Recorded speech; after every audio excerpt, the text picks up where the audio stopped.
So I'm going to assume you guys have seen the movie?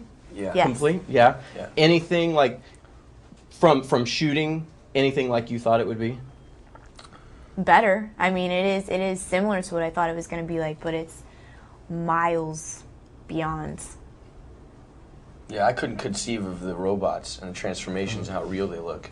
I just never seen anything like that on film, so there was nothing to be like, oh, it's going to be like that. Mm-hmm. You know, and ILM, they kept it pretty close to the chest. They didn't really, they released little, like, segments. You'd see little fragments of stuff, but to see it all, like, the freeway thing is just, it's gnarly. It is. It's amazing. And what you kind of said, I mean, you guys didn't have anything to act against in these scenes. I mean, especially the scene in the house where you're trying to find the glasses. Right. I mean, that's great. And you've done animation, you know, there with no one, but this must have been so much more difficult.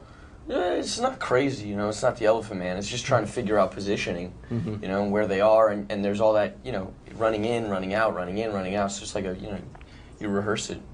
We didn't rehearse it that much, though. We would rehearse 10 seconds before he would yell rolling. Yeah, that's true, that's true. Which is kind of fun. It keeps it raw. It's very, you know, it's kind of the first things that come to you. What I love so much about this, too, is you guys have a great little storyline. It's still a little coming-of-age story with the two of you, and you have some great scenes together. Did you expect anything like that in this script? You mean before we'd read the script? Yeah, yeah, when you knew. Yeah. No, I had no idea what to expect and what the humans were what part they were gonna play in the movie. But it's that especially his storyline is very. I mean, it's really important to the movie, and it makes it so relatable to people to go watch. See, like, this innocent, naive little kid have the weight of the world put on his shoulders. Yeah. Nice. Yeah. And then you're kind of, you know, I don't want to say rescuing her, but you know, you go to bat. Yeah. For Yeah. Michaela. Yeah, I do. I mean, and John Turturro, you know, you guys have a great cast surrounding you too. Yeah, a bunch of different actors too from different schools. Yeah. Like Anthony's comedy's so different than Turturro's, you know, and then like Bernie Mac and Voight, and it's just a weird group. And then you got Tyrese and Josh, who are both like the heartthrobs, but equally very different. Right. And then, you don't really get to meet them until a very pivotal moment. I guess we shouldn't say too much. No, we shouldn't say too much. No. Well, now, Megan, for you, this is your first starring role, essentially. Did you know what you were getting yourself into with this? No, I didn't even know that I was the lead female in the movie until we were almost done wrapping, and I was like, wow, I worked twice as many days as I thought I was supposed to. So I ended up getting a lot more screen time than I was prepared for. So which I think saved me, because if I had known that I was that important to the movie, I probably would have had a nervous breakdown on set constantly, which I did a few times anyway. Yeah. But it physically demanding, of course, on both of you? Yeah. What kind of level of exhaustion was that?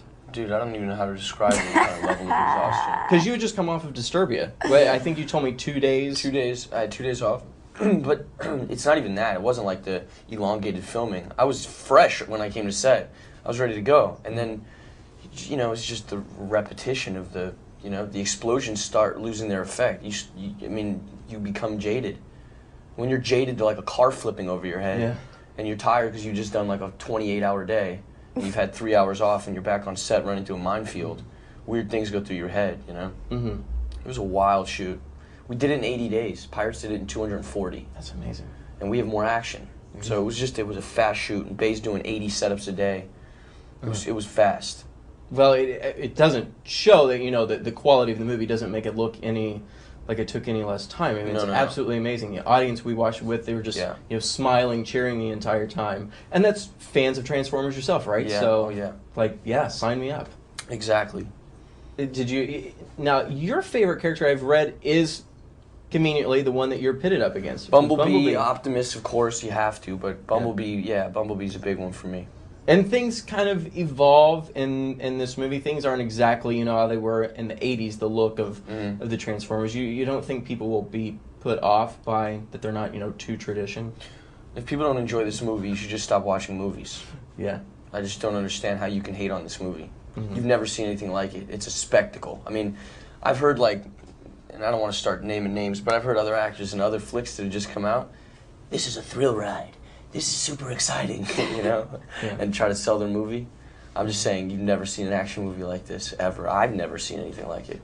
No, certainly not. Well, thanks so much, guys. Congratulations. The movie is awesome.